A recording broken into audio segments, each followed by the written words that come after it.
ბატონი ირაკლი ხვადაგიანი, საბჭოთა წარსულის კვლევის ლაბორატორიის კვლევარი. ახალ გადაცემას ციკლიდან, რომელსაც ალბათ ჩვენ დავარქმევთ 21 წელიან ოკუპაციის დაწყება საქართველოს ყველაზე მძიმე პერიოდი ალბათ მე-20 საუკუნის, რომელმაც აგერ 21 საუკუნის დღევანდელობამდე მოგვიყვანა და ჯერ კიდევ ვერ გამოდივართ კი არა, მე მგონი რაღაცა უკან ბრუნდებით ისევ და ირაკლი რა გვასწავლა 21 წელმა რა ვერ ვისწავლეთ 21 წელს და რატო ვართ 100 წლის მერე კვლავ დაახლოებით იგივე მდგომარეობაში როგორშიც ვიყავით მაშინ. რა ვიცი, მე შეგითმობ მთლიანად ასპარეზს და თავისუფლებას, იმიტომ რომ მე მართლა ძალიან ცუდად ვიცი ეს პერიოდი, ალბათ ჩვენი მაყურებლების დიდ მონაწილმაც და ვიცით მხოლოდ ლოზუნგების და სადღეგრძელოების დონეზე. აი ახლა როცა ჩვენ ზღვარზე ვართ, იგივე შეცდომა არ დაუშვათ და ისევ არ გადავეშვათ გაურკვეველი დროით იმ კატასტროფაში, რაშიც ვიყავით აქამდე. მადლობა პირველ რიგში და რა ვიცი, ძალიან მიხარია რომ გვაქვს ეს შესაძლებლობა რომ უფრო სიღრმისეულად და ესე ძალიან ცხადად ყოველ შემთხვევაში ვაჩვენოთ მთელი პროცესები და ასევე კონტექსტი თუ რა ხდება ოკუპაციის მომენტიდან შემდგომი წლების განმავლობაში. ანუ თავისთავად ეხა ის რომ ნაკლებად იცის საზოგადოებამ წინა გადაცემაში პირველ ჩვენს ერთობლივს ვთქვათ ფორმატში ვისაუბრეთ რა იყო ამისი მიზეზები, ხო? ანუ რა გააკეთა საოკუპაციო რეჟიმმა და ტოტალიტარულმა სისტემამ, რომ გამქრალიყო ეს ინფორმაცია, ხელმიუწვდომელი ყოფილიყო დოკუმენტური წყაროები, ზეპირი მეხსიერებაც აღარ გაგრძელებულიყო, ანუ შიშის და ტერორის ფონზე არავის აღარ ელაპარაკა ამ გამოცდილებაზე და შესაბამისად მერე ახლა 90-იანი 2000-იანი წლები და დღემდე ამ სინდრომმა ისევ და ისევ ის დრო დააკარგვინა ჩვენ საზოგადოებას, პოლიტიკური მხარეც შემოდის, რომ კვლევისთვის გარემო არქივების გახსნილობა გაცილებით გვიან მოხდა, ვიდრე ეს საჭირო იყო, საერთოდ ამ მიმართულებით რესურსი და სახელმწიფო პოლიტიკა ჩანასახავენ დონეზე იყო და შემდეგ უკვე პრორუსულმა რეჟიმმა საერთოდ შეუძლებელი გახადა და ეხლა ყველაფერს უკუღმა და საწინააღმდეგოდ აკეთებს და ამის კვალდაკვალ რა თქმა უნდა მაინც ასე თუ ისე ჩვენ საზოგადოებაში მეტნაკლებად ეს მეხსიერება, ჩარჩო მაინც ურყევი რჩება ჯერჯერობით, რომ ეს ოკუპაცია დაპყრობა ტოტალიტარული რეჟიმის მიერ განხორციელებული ესე ვთქვათ პროცესები იყო ცუდი, იყო ტერორზე, ჩაგვრაზე, განადგურებას დაფუძნებული, მაგრამ რაღაცა ესეთი ფრაგმენტული არის, ხო? როგორც თქვენ ახსენეთ, რომ აი 21 წელი ვიცით, რომ ომი და ოკუპაცია მოხდა, შემდეგ უკვე 24 წლის აგვისტოს ერთიან ეროვნულ აჯანყებაზე მეტნაკლებად რაღაცა როგორც ფაქტის დონეზე იცის საზოგადოებამ, შემდეგ ისევ ასე ვთქვათ სიცარიელე წყვეტა არის რაღაცა კოლექტივიზაციის პირველ ტალღაზე თუ რაღაცა ასე ფრაგმენტულად სადმე რამე შეიძლება გაუგია ადამიანს და შემდეგ მოდის უკვე ეს უფრო ყარად დარჩენილ მეხსიერებაში 27-28 წლების დიდი ტერორი და ნუ მეორე მსოფლიო ომი და გასაგები არის რომ აი მთელი სიცარიელებია ამ 21 წლიდან მეორე მსოფლიო ომამდე, დიდ ტერორამდე, მანამდე, როცა გაურკვეველია ხო, ეხლა მოქალაქისთვის, რომ ეს რა იყო, რა მდგომარეობაში ჩავარდა საქართველოს საზოგადოება ოკუპაციის კვალდაკვალ, რა ხდებოდა პოლიტიკური თვალსაზრისით, გულხართ დაკრეფილი ისხდნენ ჩვენი საზოგადოების წარმომადგენლები თუ არა, მაშინ რა ხდებოდა, ანუ ამ ხრივ ძალიან ბევრი რამ არის საკვლევი პირველ რიგში, კიდე აქედან რომ დაუბრუნდეთ ამ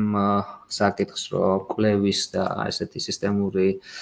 ფუნდამენტური კვლევების გარეშე ძალიან ძნელია ამ გაკვეთილების განცნობიერება და შემდეგ უკვე ამ კვლევის კვალდაკვალ შეუძლებელია, რომ არ დაინახო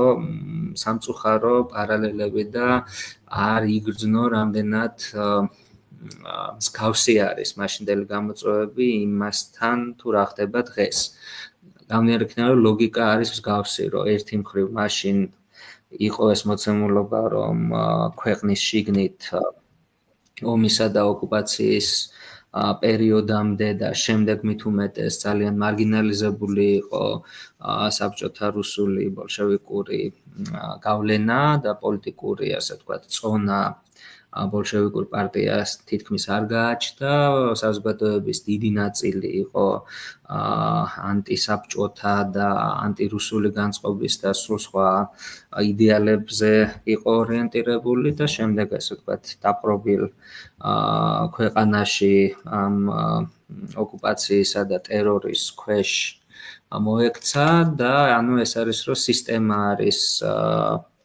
ძალაზე ორიენტირებული, მას საზოგადოების შიგნით დასაყრდენი ყავს ძალიან მცირე და შესაბამისად აი ამ ძალის ენით, ძალადობის პოლიტიკით და ასევე საინფორმაციო ომის და პროპაგანდის ინსტრუმენტებით ის ნაბიჯ-ნაბიჯ ცდილობს რომ მოათვინიეროს ეს საზოგადოება, ანუ დააშინოს, მოწინააღმდეგეები გაანადგუროს, იზოლაციაში მოაქციოს მთელი ქვეყანა და ანუ თვითონ გაძლიერდეს თავისი სტრუქტურები, გააძლიეროს, უფრო მეტი მიიმხროს და ჩართოს თავის სისტემაში ესეთი სანდო და ლოიალური ხალხი და ანუ აი ამას აკეთებს საოკუპაციო რეჟიმი მთელი ამ პირველი ათწლეულების შეიძლება ასე ითქვას განმავლობაში. ამიტომ ძალიან გავს ეს დღევანდელი რეჟიმის მოქმედების ლოგიკას, როდესაც ის არის თავისი არსებობის განმავლობაში მინიმუმზე დასული მისი შიდა ლეგიტიმაცია, არაფერი აღარ დარჩა შესათავაზებელი რეალურად საზოგადოებისთვის გარდა ძალის ენის და არგუმენტებისა და ანალოგიურად, ანუ ისე უმცირესობა, აი ესეთი ძალის პოლიტიკით, ძალადობის ტერორის პოლიტიკით და პროპაგანდით და საინფორმაციო ომით ცდილობს უმრავლესობის დამორჩილებას, მათი ნების გატეხვას და თავისთავად ახლა ცხადი არის, რომ აქაც გავსი არის მოცემულობა, როგორც ბოლშევიკური პარტია საქართველოში არ იყო რაღაცა დამოუკიდებელი, ცალკე მდგომი ეროვნულ დონეზე, ასე ვთქვათ, პოლიტიკური აქტორი, არამედ ის იყო რუსეთის, საბჭოთა რუსეთის ბოლშევიკური კომუნისტური პარტიის ნაწილი და მისი პოლიტიკის გამტარებელი, ისე ეხლა უმრავლესობისთვის ცხადია, რომ ივანიშვილის რეჟიმის მისი ვერტიკალის წარმომადგენლები, რაღაცი პოლიტიკური პარტია ძალიან ძნელია უკვე ამას უწოდო,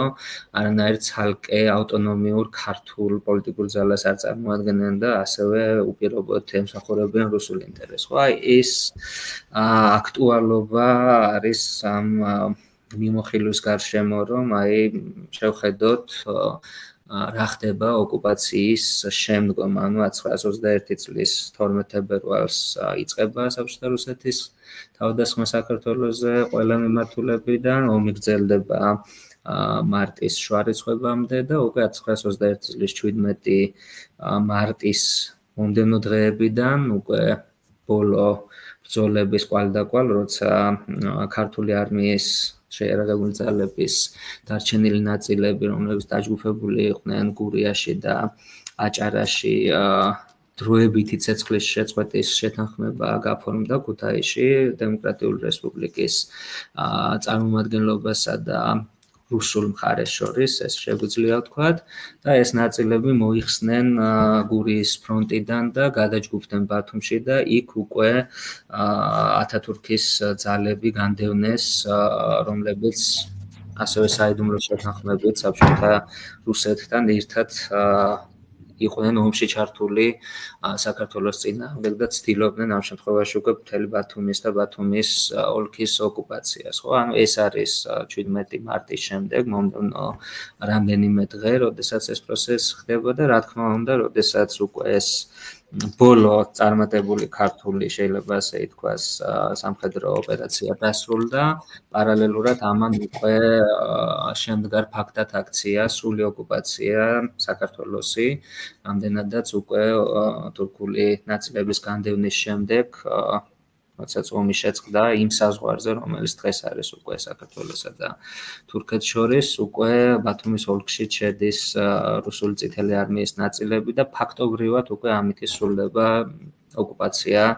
ბრძოლაში მყოფი საქართველოს დემოკრატიული რესპუბლიკის. ან მარტის მეორე ნახევრისთვის, უკვე მარტის ბოლოსთვის ოკუპაცია არის ფაქტი და ამის შემდეგ იწყება ეს მძიმე პროცესები, რომელიც ძალიან მნიშვნელოვანია და აქტუალური დღევანდელობისთვის, რომ გვესმოდეს ერთი მხრივ ლოგიკა საოკუპაციო რეჟიმის, მისი მოქმედების მანერა, ინსტრუმენტები, რასაც იყენებს და ასევე გამოცდილება, რომ ოკუპაციის პირობებშიც კი, როდესაც უმრავლესობა მოქალაქეების და საზოგადოების არის განწყობილი ბრძოლისთვის, წინააღმდეგობისთვის, ართმობს თავის პოლიტიკურ თუ საერთო იდეებს და ღირებულებებს, ანუ რას აკეთებს ამ პირობებში. თავისთავად ამ მომენტის გარშემოც არის ბევრი მითი დარჩენილი, აი ბოლო დღეების შესახებ პირველი რესპუბლიკის დამოუკიდებლობის თვითონ რა თქმა უნდა საბჭოთა პროპაგანდა და რომელიც არა მხოლოდ ამ წლებში მთელი მომდევნო ათწლეულების განმავლობაში მუშაობდა საკმაოდ დიდ ინვესტიციებს დებდა ამ მითოლოგიის განვითარებაში, რომ მაგალითად რომ აი მენშევიკები, რომელსაც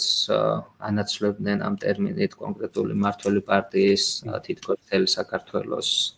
დამოუკიდებლობის სინონიმად აქცევდნენ, როცა ეს არის სოციალ-დემოკრატიული მთავრობა, დამოუკიდებელი საქართველოსი მეორე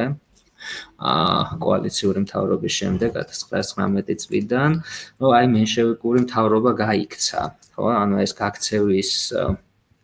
ტერმინი და ესე მონათვლა ომის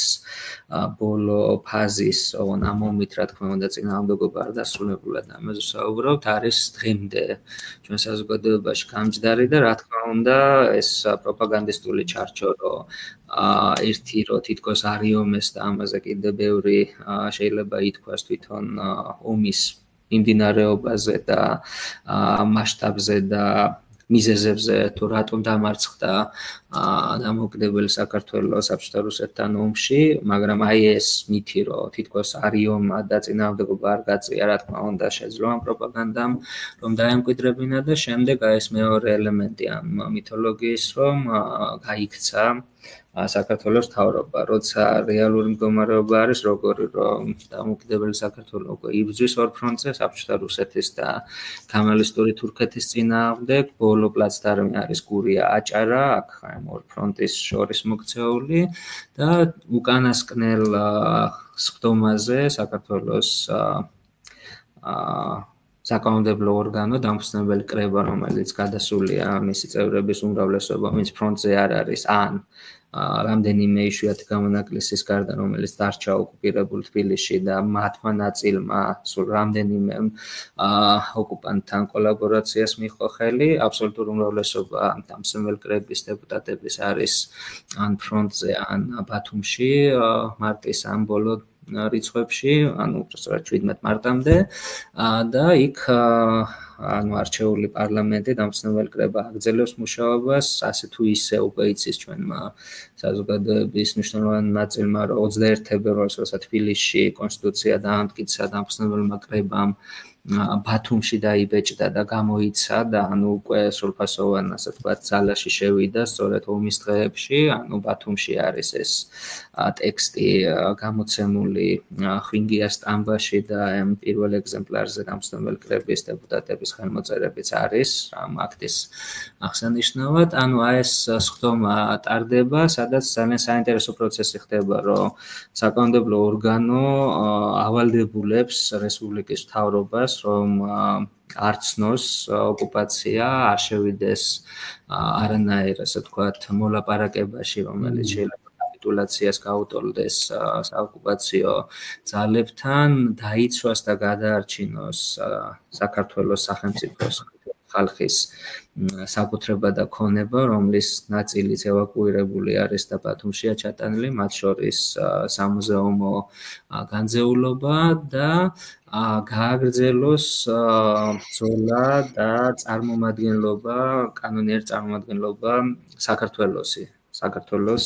ასე ვთქვათ, ხალხის რამდენადაც კანონიერად არჩეული პარლამენტი არის და მთავრობა, ხო? ეს ხდება ამ ბოლოს ხომაზე და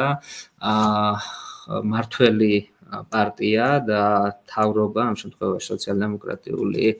უმრავლესობა და მთავრობის შემადგენლობა შემოდის წინადადებით, რომ ეს მთავრობა, რომელიც ამ დადგენილების შესაბამისად უნდა წავიდეს ემიგრაციაში და იყოს წარმომადგენელი ქართველი ხალხის ოკუპირებულის უკვე უკეთესი იქნებოდა, რომ ეს არ იყოს ერთპარტიული და უფრო ფართო ლეგიტიმაცია ჰქონდეს და სთავაზობს მაშინდელ ოპოზიციურ პარტიებს, ვიცით, რომ ამ დროს რამდენიმე ძლიერი ოპოზიციურ პარტია დაფუძნებელ კრებაში სოციალისტ-ფედერალისტები, ეროვნული დემოკრატები,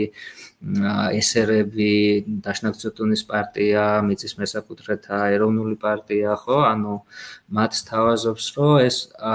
ემიგრაციაში მიმავალი მთავრობა იყოს კოალიციური მთავრობა. და ანუ ყველა პარტიის სახელით ლაპარაკობდეს. ოღონ ამ დროს ისეთი კრიზისული მდგომარეობა ამ ომის და ამ ომის ბოლო დღეების გამო შექმნილი, რომ ამ ოპოზიციურმა პარტიებმა უარი თქვეს, რომ თავიანთი მინისტრები ყოლოდათ ახალი ამერიკის კოალიციის მთავრობაში და რომელიც ემიგრაციაში უნდა წასულიყო და ეს ტვირთი აეღო საკუთარ თავზე, ამიტომ ეს წინადადება ჩავარდა, მაგრამ უკვე შემოკლებული შემოდგენლობა მესამე მთავრობის შეიძლება ასე ითქვას. გასაგები არის, რომ ისეთი მასშტაბით, როგორც ომამდე პირობებში იყო, სადღაც 8-9 სამინისტრო უკვე ემიგრაციაში მყოფი მთავრობისთვის იყო სრულიად არაადეკვატური, შემცირებული კაბინეტი მთავრობის თავმჯდომარე უკვე აი ამ დავალებით გადადის ბათუმის პორტში მდგომ რამდენიმე გემზე, ახორციელებს ამქონების ევაკუაციას და აი უკანასკნელ დღეებში ასევე ემიგრაციაში მიმავალი მთავრობა უზრუნველყოფს იმ პროცესს, რომ ფაქტობრივად ბოლშევიკების, საბჭოთა რუსეთისა და კემალისტური თურქეთის საიდუმლო შეთანხმების წინააღმდეგ უზრუნველყოფს, რომ ქართული არმიის ნაწილებმა განდევნონ ბათუმისთან და ბათუმის ოლქის მნიშვნელოვანი ნაწილიდან ეს კემალისტური ძალები და ამითი ფაქტის წინაშე დააყენონ ორივე მხარე, რომ მიუხედავად იმისა, რომ საქართველო რჩება ოკუპირებული საბჭოთა რუსეთის მხრიდან, აი ეს ბათუმი და მისი შემოგარენი ისევ de facto საქართველოს შემადგენლობაში დარჩეს. ანუ აი ეს სიტუაცია არის და ანუ ემიგრაციაში წასვლაც ესე იყო კოლექტიურ მეხსიერებაში დარჩენ, რომ აი ყველა წავიდა თითქოს რაღაც უზარმაზარი მასა და ვიცი, ყველა ვისაც ჭკუა მოეკითხებოდა, რაღაცა გავლენით სარგებლობდა, რომ აი ყველამ დაიხურა ქუდი, ავიდა გემზე და წავიდა ევროპაში პირდაპირ. რაც ესე არ ყოფილა, რა თქმა უნდა. ამისი კონკრეტული სტატისტიკაც ნამდვილად არსებობს და დათვლადი არის, როგორც თქვით, რომ მთავრობის მხოლოდ შემცირებული კაბინეტის წევრები, 4-5 მინისტრი და მთავრობის თავმჯდომარე მიდიან ემიგრაციაში, საკანონმდებლო ორგანოს დამფუძნებელი კრების 130 წევრიდან მაქსიმუმ 30-მდე მიდის და ამ წასვლის ნებართვის, ასე ვთქვათ, და გადაწყვეტილების ლოგიკა იყო, რომ პირველ რიგში წასვლის კანონიერი და მორალური უფლება ეძლეოდათ იმ პოლიტიკოსებს, რომელთაც დაუყოვნებლივი ანგარიშწორება ემუქრებოდა საოკუპაციო რეჟიმის მხრიდან, ანუ რომლებიც მონიშნული იყვნენ უკვე როგორც ყველაზე, ასე ვთქვათ, დაუძინებელი მტრები საბჭოთა რუსეთისა, როგორც იყო თქვათ სახალხო გვარდიის სარდალი ვალიკო ჯუღელი, უშიშროების სამსახურის ხელმძღვანელები, მეთი კედია და ასე შემდეგ და ასე შემდეგ, ხო? ანუ ეს რიცხვი და ასევე ამას გარდა ანუ რამდენიმე ათეული პოლიტიკოსის, მოხელის, რომელთაც ანალოგიური საფრთხე შეიძლება დამუქრებოდა და შემდეგ რა თქმა უნდა მოქალაქეების ნაწილი, რომელთაც ჩათვალეს, რომ სჯობდა რომ გარიდებოდნენ სხვადასხვა მიზეზით, თუმცა ეს არ იყო რაღაცა უზარმაზარი მასა. აქ არის საუბარი რამდენიმე 1000 ადამიანზე, სადაც 3-4 ადამიანის მაქსიმუმ რაოდენობაზე, რომლებიც ამ დღეებში ბათუმში მყოფი გემების საშუალებით ტოვებენ ქვეყანას. ანუ უმრავლესობა პოლიტიკოსების, პოლიტიკური პარტიების წარმომადგენლების, მოხელეების, თავისთავად სამხედროების რჩება ოკუპირებულ სამშობლოში და ეს წასული მასაც უახლოესი პუნქტი შეჩერების საერთგანაც მიდის, ეს არის სტამბოლი. ანუ სტამბოლი არის, ესე ვთქვათ, ერთგვარი უახლოესი გამშვები მნიშვნელოვანი პუნქტი, რომლის იქეთ წასვლის გარანტია არავის არ აქვს, რამდენადაც პირველი მსოფლიო ომი დამთავრებულია, მაგრამ ახალი სამყარო ჯერ ესე ფორმირების პროცესშია, ოსმალეთის იმპერია იშლება, ომი არის შიგნით ბევრ სხვადასხვა ძალას შორის და ეს სტრატეგიული სრუტეები და ქალაქი მთავარი ოსმალეთის იმპერიის სტამბოლი, კონსტანტინოპოლი, როგორც პარალელურად მოიხსენიებენ ჯერ კიდევ ამ დროს, არის ანტანტის ძალების კონტროლქვეშ, ბრიტანელების, ფრანგების, შეერთებული შტატების წარმომადგენლობის, იტალიელების და ასე შემდეგ. ანუ იქამდე მიდის ეს ტალღა ძირითადი დევნილების, ტოლვილების ოკუპირებული საქართველოდან და შემდეგ იქ არის კიდე ცალკე მთელი პროცესი, რომ იქედან რა ნაწილი ახერხებს, რომ გადავიდეს ევროპის სხვა ქვეყნებში, თუმცა დიდი ნაწილი სტამბოლში ვერ რჩება, იმიტომ რომ ამ ომებისა და დიდი ნაკადების გამო ტოლვილების ეს არ არის გარანტირებული, რომ ესე თავისუფლად შეიძლება გადახვიდე როგორც ტოლვილი რომელიმე ქვეყანაში, თუ კი ვიზა არ მოგცა კონკრეტულმა ქვეყანამ, სტატუსი არ გექნა ტოლვილის და ასე შემდეგ. და ხდება ისე, რომ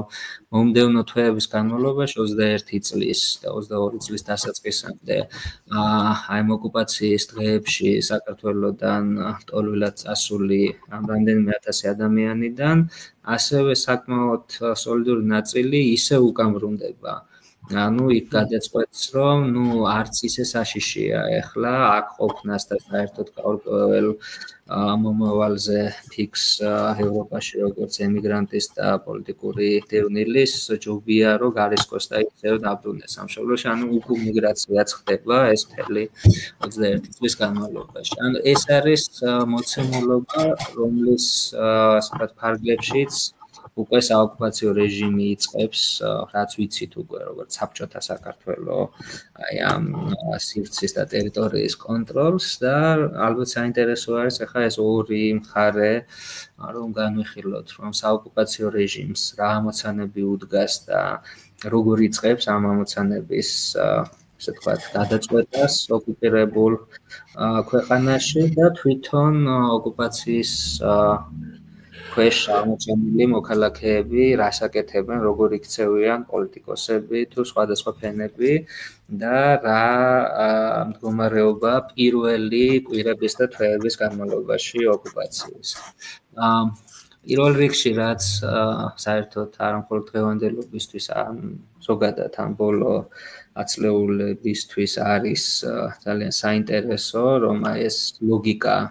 რუსული ოკუპაციის და საინფორმაციო ომის იყოს ცხადი, რამდენიმე ერთგვარ PR კამპანიას და საინფორმაციო ომის ლოზუნგებს ხო, ლოცვები დავახასიათო, რასაც რეჟიმი ახორციელებს მარტი, აპრილი, მაისის განმავლობაში და ზოგ შემთხვევაში უკვე მთელი 21 წლის განმავლობაში. ანუ რა ამოცანები აქვს რეჟიმს, როგორც თქვით, ხო? ერთი მხრივ მან თავისი მთავარი ამოცანა შეასრულა, შემოიჭრა ომით და დაიპყრო მონიშნული სამიზნე ტერიტორიის დიდი ნაწილი, ის უკვე ეფექტიან კონტროლს ახორციელებს შეიარაღებული ძალებით, მოწინააღმდეგე ბრძოლის ველზე არის დამარცხებული, მოწინააღმდეგის სამხედრო ძალების ნაშთების განიარაღება ხდება, ანუ საქართველოს არმიის და სახალხო გვარდიის და სხვადასხვა მცირე სამოხალისეო რაზმებისა, მხოლოდ უმცირესი ნაწილი ჯერ კიდევ არის ისევ ფორმით და ისევ ფაქტობრივად იარაღით ხელში, ამაზეც ამსაკიც მიუბრუნდებით, რომელსაც დაარქვეს ქართული წითელი არმიის ნაწილები და რამდენიმე თვის განმავლობაში არსებობდნენ, მაგრამ ფაქტობრივად, ასე ვთქვათ, ქართული სამხედრო ძალა აღარ არსებობს, ანუ მოწინააღმდეგე ამ თვალსაზრისით განეიტრალებულია, მაგრამ ეს არის, ასე ვთქვათ, სამხედრო საომარი კონტროლი, ხო, ოკუპირებული ქვეყნის. და არის მოცემულობა, რომ დამპყრობელმაც იცის, რომ მას შიგნით, საზოგადოების შიგნით დასაყრდენი დიდად არ აქვს. ანუ მისი მოკავშირე, სერიოზული პოლიტიკური ძალა, ადგილობრივი და რაღაცა ფენები მოსახლეობის ფაქტობრივად არ არსებობენ. ანუ ესეც მითოლოგიის ნაწილი არის გამომდინარე იქიდან, რომ ანუ ის მთელი ფაქტობრივი მხარე, ეს პროცესები, ეს კონტექსტი ნაკლებად იყო შემდეგ უკვე კოლექტიურ მეხსიერებაში დარჩენილი, რაღაცნაირად მე რაღაც თვითგვემაშიც გადაიზრდებოდა ხოლმე, თქვენ უფრო გემახსოვრდებათ 80-იანების ბოლო იქნებოდა 90-იანები, რომ აი რაღაც ესეთი კითხვის ნიშნები ჩდებოდა იმით ის კვალდაკვალო თითქოს არიომა საქართველოს თავის დასაცავად 1921 წელს და შემდეგ ხო თუ კი არავინ არ იომა თითქოს სამშობლოს დასაცავად. ესე გამოდის, რომ რაღაცა მნიშვნელოვანი ნაწილი ამ ქვეყნის მოსახლეობის რაღაც სიმპათიითაც კი უყურებდა საბჭოთა რუსეთს და ბოლშევიზმს და ძალიანაც კმაყოფილი იყო მათი, ასე ვთქვათ, შემოსვლით და გასაბჭოებით, როგორც მოიფიქრეს მერე ეს ტერმინი ოკუპაციის გადასაფარად, ხო? და თითქოს რომ აი ბოლშევიკებს, ბოლშევიკურ პარტიას კომუნისტურ პარტიას დიდი მასა ჰყავდა საქართველოში მხარდამჭერების და წევრების და ეხლა გვიანდელი საბჭოური გამოცდილებით როდესაც პარტიაში წევრობის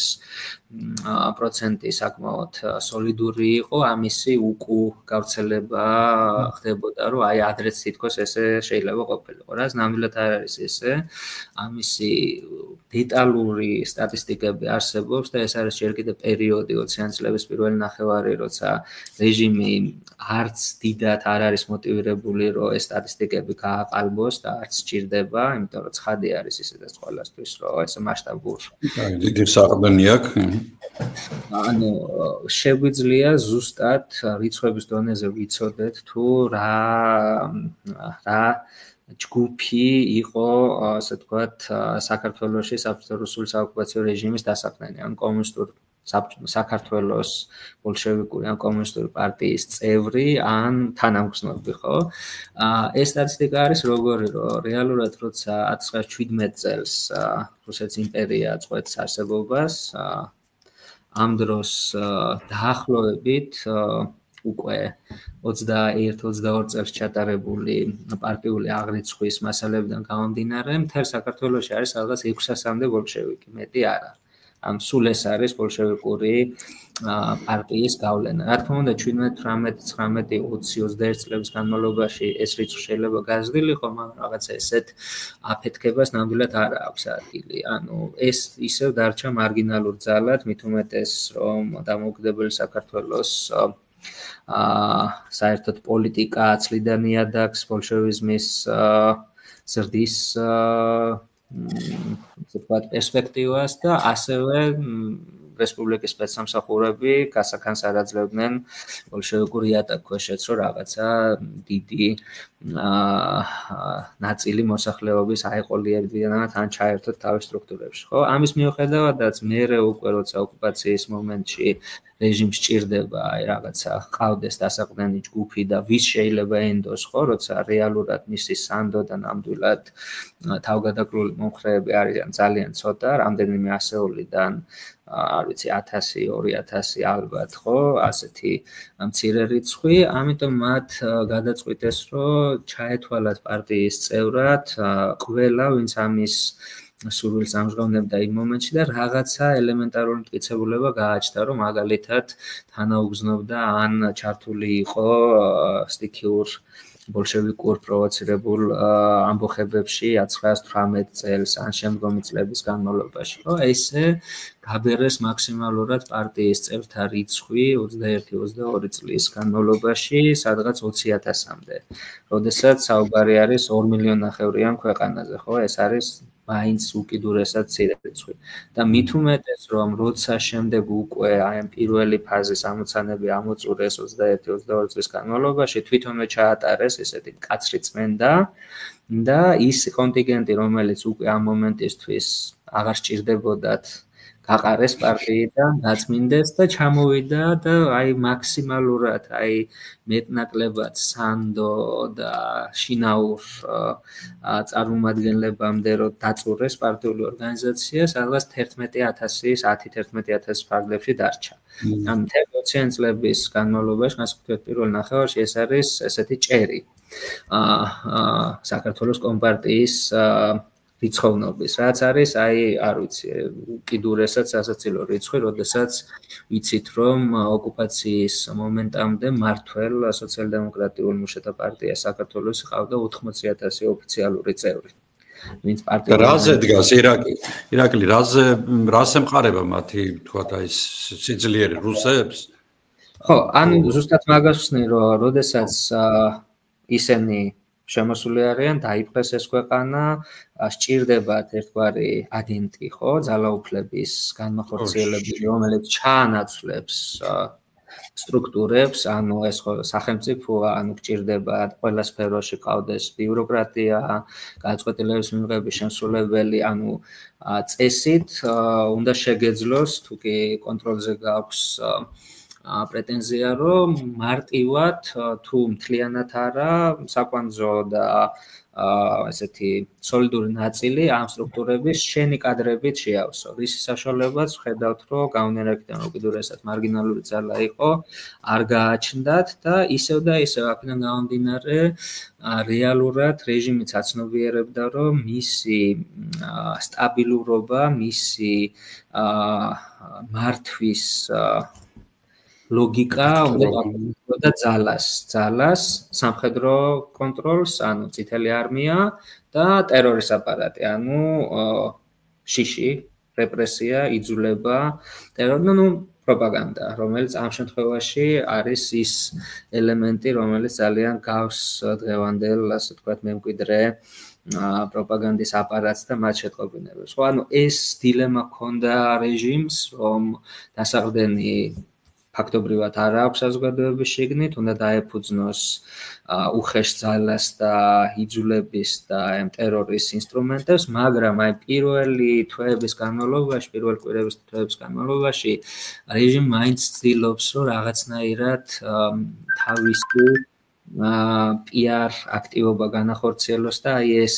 ელემენტი გადაფაროს, რომ ის არალეგიტიმურია აბსოლუტურად, არალეგიტიმურია აი ამ ქვეყნის შიგნით და რამდენიმე ესეთ კამპანიას ახორციელებს, ხან მოკლეს, ან შედარებით ხანგრძლივს, რომელსაც ჩამოთვლი და დავახასიათებდა, ალბათ მაყურებლისთვის და მსმენელისთვის ძალიან ნაცნობი გახდება, რომ დავასწროთ, ასე ვთქვათ, მოვლენებს ეს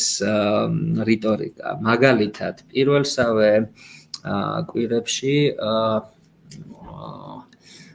ომის განმავლობაში ჯერ კიდევ, როცა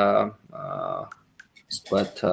საოკუპაციო რუსული არმია შემოდის თბილისში, შემდეგ ქართლში არის ომი, შემდეგ დასავლეთ საქართველოში გადადის, აქ უკვე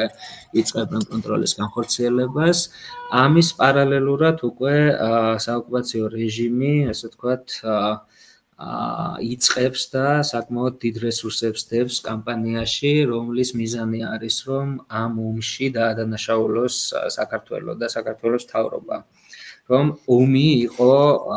ნოე ჟორდანიას რესპუბლიკის მთავრობის თავმჯდომარის და საერთოდ საქართველოს რესპუბლიკის მთავრობის უგუნური პოლიტიკის ბრალი, რომ მათ აიძულეს მოწინააღმდეგე, რომ ეს ნაბიჯი გადმოედგა, ამისი მოსამზადებელი ნიადაგი ჯერ კიდევ ოკუპაციამდე არის საბჭოთა რუსეთის და ოკუპირებული აზერბაიჯანის ოფიციალურად საბჭოთა აზერბაიჯანის და ასევე ოკუპირებული სომხეთის საბჭოთა სომხეთის საგარეო აპარატები ესე ბომბავენ საინფორმაციო ველს და ადანაშაულებენ დამოუკიდებელ საქართველოს შეთანხმებების დარღვევაში, აგრესიაში, ბლოკადაში ამ რესპუბლიკების სომხეთის და აზერბაიჯანის და რუსეთის წინააღმდეგ უხეშმოქმედებებში, ხელშეკრულებების დარღვევაში და ასე შემდეგ, ხო? და ეს გრძელდება შემდეგ ოკუპაციის განმავლობაშიც და ესეთი რიტორიკით, რომ საქართველოს აგრესიულმა პოლიტიკამ განაპირობა ის, რომ ეს ომი მოხდა. ამას ერთვის კიდევ მეორე მომენტი, რომ ეს ომი მიდის, რა თქმა უნდა, ახლა საოკუპაციო რეჟიმი ხედავს, რომ მოსახლეობის უმრავლესობა იყო ამ ომში ჩართული ან თანაუგრძნობდა სამშობლოს დაცვის ამოცანებს და აქ შემოდის ელემენტი ამ სხვერპლის, რაც გაიღო საქართველოს საზოგადოებრივ მოსახლეობამ, ამის, ასე ვთქვათ, გაბაიბურება დახატვა, რომ ეს იყო რაღაცა უაზრო ხოცვა-ჟლეტა და არაფერი ამაში ღირებული არ ყოფილა. ეხლა ბოლო წლების განმავლობაში ძალიან ბევრმა გაიგო ამის შესახებ და პოპულარული გახდა ის ამონარიდი გერონტ ქიქოძის მოგონებებიდან, რომელიც ზუსტად ამ პროცესს ასახავს. გერონტი ქიქოძე დამფუძნებელი კრების ერთადერთი დამოუკიდებელი დეპუტატი არის ამ მომენტისათვის გამოსული ეროვნული დემოკრატიული პარტიიდან და ოკუპაციის შემდეგ რჩება ის ოკუპირებულ თბილისში, შემდეგ მას აგზავნიან როგორც შუამავალს ბათუმში, ჯერ ქუთაისში, შემდეგ ბათუმში ყოფ მთავრობასთან ამ მოლაპარაკებების პროცესის საშუალებლად, შემდეგ ისევ ბრუნდება ოკუპირებულ თბილისში და იხსენებს თავის მოგონებებში, რომელიც გამოქვეყნდა საბჭოთა კავშირის დანგრევის შემდეგ, რომ როგორ მოჰქონდა თავი, როგორ ეს თქვა პოზირებდა საოკუპაციო რეჟიმის წარმომადგენელი მამია ორახელაშვილი, რომ თითქოს როგორ სკიოდა გული ქართველი ხალხის უბედურებაზე, რომ ჩავიხედე კოჯორთან და ტაბახმელასთან სანგრებში და დავინახე ეს უწვერულვაშო ქართველი ჭაბუკები მათი გვამები, მაშინ მივხვდი, რომ როგორი უგუნური და დანაშაულებრივი პოლიტიკა აწარმოა ჟორდან, ეს მისი მსხვერპლი იყო, ან მის გამო დაიხოცნენ ეს სიცოცხლით სავსე ახალგაზრდები. ხო, ეს რიტორიკა ძალიან ნაცნობია, რომ რატო ეს თავის ნებით კი არ იყვნენ და სამშობლოს კი არ იყვნენ, ვიღაცის უგუნური გადაწყვეტილების მსხვერპლი გახდნენ. ეს მარტო ეს ყველაფერი რო განმეორდა 100 წლის შემდეგ ამაზე, ხო, იმდენი პარალელია, რომ უკვე კომისიას თუ არის შეკრება, ეგეც საინტერესოა. კომისიის საკითხამდეც მივად, ამიტომ ახლა შეიძლება ვიღაცამ ჩათვალოს, რომ ჩვენ რაღაცას ვაჭარბებთ, რაღაცნაირად ინტერპრეტაციას ვახდენთ, ვამსგავსებთ და რაღაცა ჩარჩოში ვტენით ძალით ამოვლენას, მაგრამ არსებითად ეს არის ძალიან ერთგვაროვანი პროცესის ნაწილი, რამდენადაც ის მხარე, რომელიც ამ კამპანიას აწარმოებდა მაშინ და აწარმოებს დღესაც, არის ბუნებრივი გაგრძელება. ეს მემკვიდრე სტრუქტურები აკეთებენ. მაგრამ რაღაცა ევოლუცია უნდა განეცადა, ხო? 100 წელი გავიდა. რა თქმა უნდა, გარკვეულ საკითხებში, რა თქმა უნდა, რიტორიკაც და მეთოდებიც იცვლება, თუმცა როცა ამოცანა არის მსგავსი, რომ მაგალითად იომე რუსეთთან და ამ შემთხვევაში ომით მათ ამ ამოცანებს ასრულება ვერ შეძლეს, აუცილებელი არის ომში და ადანაშაულო მსხვერპლი თავისთავად აგრესორმა მსხვერპლი უნდა გამოიყვანოს დამნაშავედ და ასევე ეს ხსოვნის მეხსიერების და ერთგვარი წინააღმდეგობის სიამაყის ელემენტიც უნდა გაქრეს, არ უნდა გახდნენ გმირები ის ადამიანები, ვინც სამშობლოს დასაცავად იარაღით ხელში იბრძოლეს, ამიტომ უნდა გამოცხადდნენ, რომ ისინი იყვნენ რაღაცა შეცდომაში შეყვანილი, ვიღაცის პიარს და პოლიტიკურ განაცუდები იყვნენ, კარგები იყვნენ, მაგრამ ვაჟკაცები იყვნენ, მაგრამ უაზროდ დაიღუპნენ, ხო? და ეხლა არ ვიცი, მართლა არაფერს არ ვიგონებთ, ეს არის ზუსტად დოკუმენტურად დადასტურებული და ცხადი და ხელშესახები, უბრალოდ გასაგები არის, რომ რამდენად ახლოს არის ერთმანეთთან, გამომდინარე იქიდან, რომ ერთსა და იმავე კონტექსტში ხორციელდებოდა ეს კამპანია ერთი და იგივე ძალის მიერ, რუსეთის აგრესიული, ასე ვთქვათ, სისტემის მიერ. ეს მარტო სიტყვებად რო არ დარჩენილიყო ეს რიტორიკა, რომ უაზროდ დაიღუპნენ ეს ადამიანები, ამისი საკმაოდ მაშინდელი და რა თქმა უნდა დღევანდელი პატრიოტული პოზიციიდან შევხედოთ ამაზენი აქტი კამპანია განახორციელა პირველ დღეებში საოკუპაციო რეჟიმმა მოკრიბა ფრონტის ხაზზე დაღუპული და გადმოუსვენებელი ჯერ კიდევ ქართველი ჯარისკაცების თუ გვარდიელების თუ მოხალისეების ნაწილის გვამები ასევე დაღუპული ფრონტზე საოკუპაციო რუსული არმიის ჯარისკაცების თუ ოფიცრების გვამები და მარტის პირველ რიცხვებში ისინი ერთად ერთ სამარხში დაკრძალეს ალექსანდრეს ბაღის, დღევანდელი 9 აპრილის ბაღის ქვედა ნაწილში. აი უკვე მშრალი ხიდის მისადგომებთან ეს ქვემოთ. დედაენის ბაღის ნაწილი. უფრო ზემოთ აი ეხა გიორგი ლეონიძის ძეგლი სადაც დგას 9 აპრილის ბაღის ქვემო ნაწილში, სადაც მერე უკვე 60 თუ 70-იან წლებში არქიტექტურული კომპლექსიც დადგეს, ესეთი მემორიალური გიორგი შვაცაბაიას და სხვების მიერ არის შექმნილი. თუმცა აი მაშინ როდესაც ეს აქტი ჩაატარეს, ანუ ეს ყველაფერი ხდებოდა ამ კამპანიის ფარგლებში, რომ აი სინამდვილეში ამ მებრძოლებს გასაყოფით თითქოს არაფერი არ ქონდათ. ისინი არიან მსხვერპლნი რევოლუციის, ანუ ეხა ეს ომი და ოკუპაცია. მოტყუებული ხალხი და მეორე რომლებიც ცდილობდნენ ამის გამოსწორებას. და ანუ ისინი დაიღუპნენ ეს მათამკვლელ ომად უნდათ შეეფუთათ და აი ეს რიტორიკა რომ ეს დაპყრობა კი არ არის საბჭოთა რუსეთის მიერ საქართველოს, არამედ ეს არის გათავისუფლება, ეს არის რევოლუცია, ჩაგვრელი, სისხლისმცემელი მენშევიკური მთავრობა, რომელიც 3 წელი სისხლს სწოვდა ქართველ მუშებსა და გლეხებს, როგორც რიტორიკა არის მაშინდელ უკვე ბოლშევიკურ და საბჭოთა პროპაგანდისტულ პრესაში, ანუ აჯანყდა ქართველი ხალხი, თითქოს მათ წინააღმდეგ დაიწყო რევოლუცია და დაამხო ეს სისხლისმელი და ეს ტერმინები ზუსტად მაშინდელი პერიოდიდან არის დამუშავებული და აღებული. აი სისხლიანი 3 წელი დასრულდა, სისხლისმელი მენშევიკები, ჯალათები, დასავლური იმპერიალიზმის და კაპიტალიზმის ლაქიები განდევნა ქართულმა ხალხმა წითელი არმიის ძმური დახმარებით, ხო? და აი ამის მსხვერპლად იქცნენ ეს ადამიანები, ისე რომ თვითონაც არ იცოდნენ, რისთვის იბრძოდნენ და აი ახლა პატივით უნდა დავგზავნოთ. ხო, აი ესეთი რიტორიკები, ესეთი კამპანიები არის, ანუ საქართველოს გამოყვანა აგრესორად, ომის გამოცხადება, რომ ეს არის გათავისუფლება და რევოლუცია და მხოლოდ თავრობა შეიცვალა და რუსმა კი არ დაგვიწყო რუსი დაგვეხმარა გათავისუფლებაში. ომში დაღუპული გმირების გამოცხადება, რომ ისინი უაზროდ და არაფრის გამო დაიღუპნენ და არც კი იცოდნენ რისთვის იბრძოდნენ. ანუ აი ეს საკმაოდ ესეთი მასშტაბური კამპანია ხორციელდება აქ შიგნით, რა თქმა უნდა, საზოგადოებაზე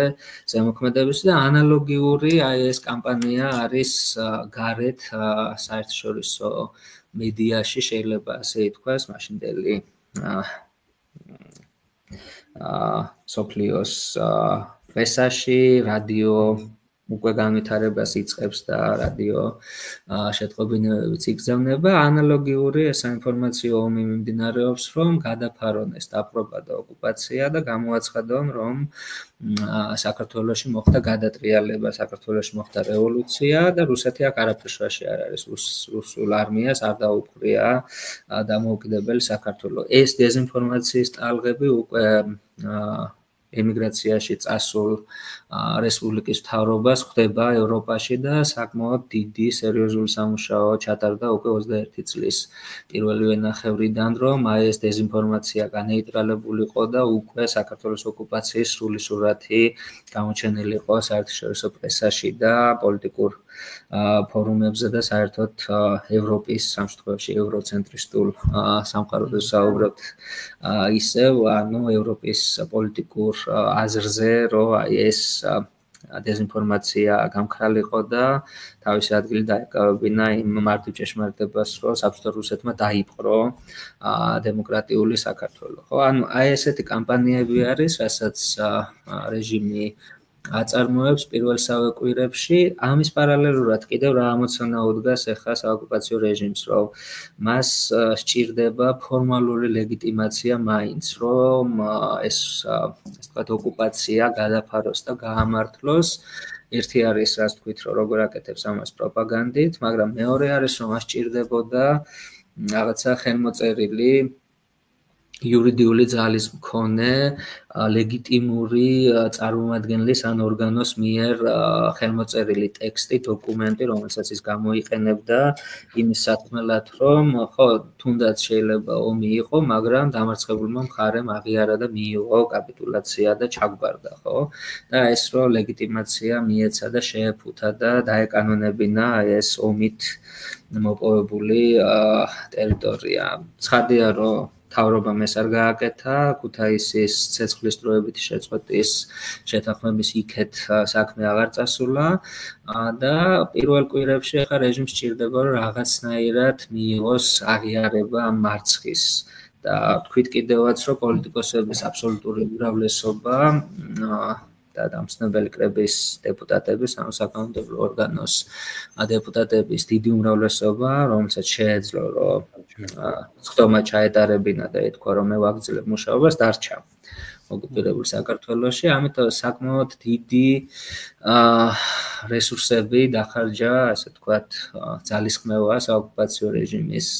წარმომადგენლებმა, რევკომმა, რევოლუციურმა კომიტეტმა და სხვა ორგანოებმა, რომ გადაებირებინა, გავლენა მოეხდინა დამცნებელი კრების დეპუტატების იმ რიცხვზე მაინც, რომელსაც ჰქონდა ხდომის ჩატარების უფლება, რომ შეეკრიბა ისინი თბილისში. ამიტომ ძალიან მნიშვნელოვანია, რომ პირველ კვირების განმავლობაში საოკუპაციო რეჟიმის ორგანო თვითგამოცხადებული საბჭოთა საქართველოს მთავრობა რევკომი არ შედის სასახლეში, დამცნებელი კრების სასახლეში, დღევანდელი მოსწავლე ახალგაზრდობის სასახლე, ანუ ეს დარეზერვებულია, რომ შეიძლება დასჭირდეს იქ დამცნებელი კრების წევრების მისაყვანად და ამ აქტის შესასრულებლად და პროცესულებიც არ არიან, ხო? ძალიან კაფეოდ გაწერილად იცი. ამოცანებით მოდიან. ამას ასევე თან ერთვის ძალიან საინტერესო მომენტი, რომ ასე თუ ისე ამ ინფორმაციის და ამ ნარატივის მიტანასაც ვცდილობთ მაქსიმალურად აუდიტორიასთან, რომ რამდენად განსაზღვრელი იყო სტალინის და ორჯონიკიძის, ანუ კავკასიური წარმოშობის, ქართულ კავკასიური წარმოშობის, ასე ვთქვათ, კლანის ბოლშევიკურ, რუსულ ბოლშევიკურ პარტიაში мотивация და წვლილი ოკუპაციის დაჩქარებაში, ანუ მათი ძალიან ასე ვთქვათ, გაშმაგებული ლობირების შედეგად დაჩქარდა თავდასხმა 21 წლის დასაწყისში, როცა ლენინი მაინც ფრთხილობდა და უფრო სამხედრო კამპანიას თუ კი დაუშვებდნენ, უფრო ზაფხულისკენ იგეგმებოდა და ლენინის მიდგომა იყო, რომ აუცილებლად აი ამ საინფორმაციო ომის ამოცანებიდან გამომდინარე ეს ისე უნდა მომზადებულიყო ეს თავდასხმა, რომ უფრო დამგვანებოდა კი არა და რეალურად დამგვანებოდა რევოლუციას, ანუ შიდა გადატრიალებას, რომელშიც ესე რბილად და ნარნარად ჩაერეოდა საბჭოთა. რადგან ეს არ მოხდა, ანუ სტალინის კლანმა თავისი გაიტანა და დააჩქარებინა და უკვე ომი არის და უკვე ამ ომში გამოჩნდა, რომ იბლეფა, შეიძლება ასე ითქვას, სტალინ ორჯონიკიძის კლანმა და დაუხატა კრემლს სიტუაცია ისე, რომ საკმარისია ჩვენ შეტევა დავიწყოთ, რომ შიგნიდან აფეთქდება ქვეყანა და ძალიან მარტივად ჩავიგდეთ მას ხელში, ომი უფრო დიდხანს გაგრძელდა, წინააღმდეგობა სოლიდური იყო, ლენის და ეხლა ეს უკვე უკრაინის სცენარია აქ უკვე. კი ბატონო, ლენის აშინება ეს საერთაშორისო რეაქცია, გამოხმაურება ამ ცხად ოკუპაციაზე და ამიტომ ჯერ კიდევ, როდესაც ომი მიდის და აი როდესაც ქუთაისის მოლაპარაკებები ვახსენე, იქ სასწრაფოდ გამოგზავნა კრემლიდან ერთგვარი ალტერნატივა სტალინის, როგორც ქართველი ბოლშევიკის და რაღაცა წონის და გავლენის და ცოდნის მქონე აბელ ენუქიძე. როგორც უკვე უშუალოდ ლენინის პირით მოლაპარაკე წარმომადგენელი და თან გამოატანა და ამ პერიოდში გამოიგზავნა უკვე ეს ინსტრუქციები, რომელიც მერე თავისთავად ინტერპრეტირებულად იყენებდა ამას საბჭოთა ისტორიოგრაფია, სადაც კიდევ უკვე ლენინი ამ დროს უკვე არის იმ პოზიციაზე, რომ აი მე გაფრთხილებდით, მე გეუბნებოდით, რომ საქართველოს სხვა кейსია, იქ ისეთი ადვილი არ იქნება ჩვენი, ასე ვთქვათ, შესვლა და ამიტომ ეს ინსტრუქციები, რაც არის გამოგზავნილი, ითვალისწინებს, რომ მაქსიმალურად რბილი იყავით, კომპრომისები დაუშვით, ეცადეთ, რომ კომპრომისზე წამოიყვანოთ ნოე ჟორდანია, ერთობლივი მთავრობაც კი შესთავაზეთ და რაღაცა გარანტიები, ანუ ეს ჯერ კიდევ ომის პერიოდში ხდება. ანუ აი ესეთი, ასე ვთქვათ, ერთგვარი პაკეტი განიხილებოდა, თუმცა ცხადი არის, როდესაც ოკუპაცია შედგა და უკვე სრულ კონტროლზე აიყვანა დამპყრობელმა არმიამ ქვეყანა, რიგმა ამ ინსტრუქციებისა დაკარგა აქტუალობა, მაგრამ მაინც ეს დაკვეთა ცენტრიდან და ლენინმა ჯერ კიდევ რაღაცებს განსაზღვრავს ერთპიროვნულად და მისი სიტყვა არის ამ შემთხვევაში კანონი, არის რომ აი საგარეო თვალისთვის მაინც მაქსიმალურად უნდა სცადონ, რომ ეს ყველაფერი დაემსგავსოს ისევ აი ამ საყვარელ მისთვის სცენარს, რევოლუციას, გადატრიალებას და ეს არ არის ნახვა. ხო. ამიტომ ის აფრთხილებს რეჟიმის აქ წარმომადგენლებს, რომ თავი მოაჩვენეთ, ანუ არ გამოიყენოთ მკაცრი მეთოდები პირველ ეტაპზე,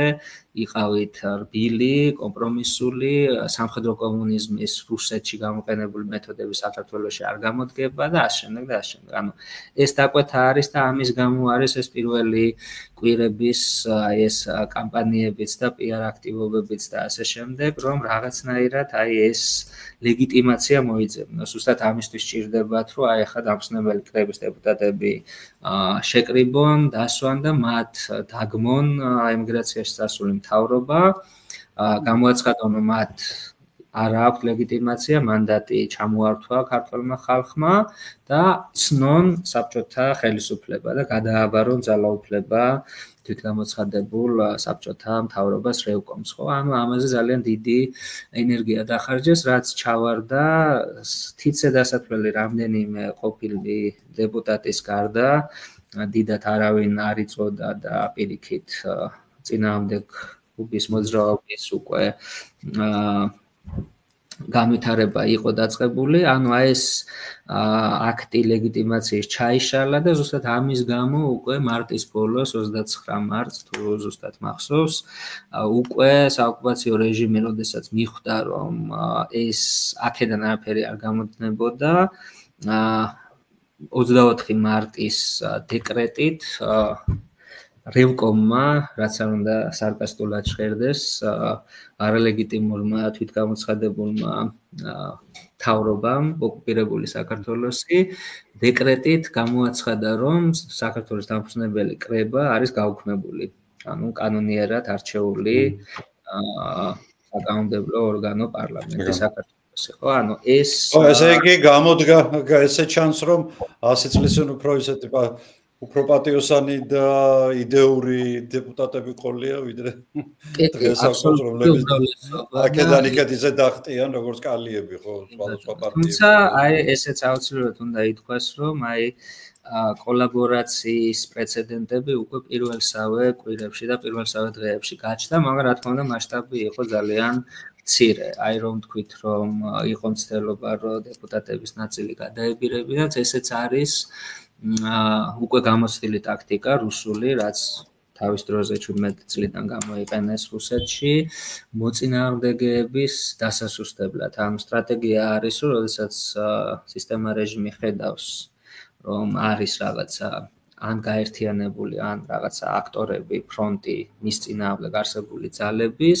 რომლებიც ერთად უპირისპირდებიან თუნდაც არაკოორდინირებულად მას. ერთ-ერთი სტრატეგია და ძალიან ესეთი წარმატებული სტრატეგია არის, რომ ისინი შიგნიდან დაასუსტო, განხეთქილება შეიტანო, დააფრაგმენტირო ეს მოწინააღმდეგეები და მერე სათითაოდ გაუსწორდე მათ. ანუ ეს მოახერხეს 17-18 წლებში და მთავარი კონკურენტი პარტია გათიშეს, ესერების პარტია და ნაწილი მიიმხრეს და დაარქვეს მათ, რომ ესენი არიან მემარცხენე ესერები, რომლებიც თანამშრომლობენ რეჟიმთან და ეს იყო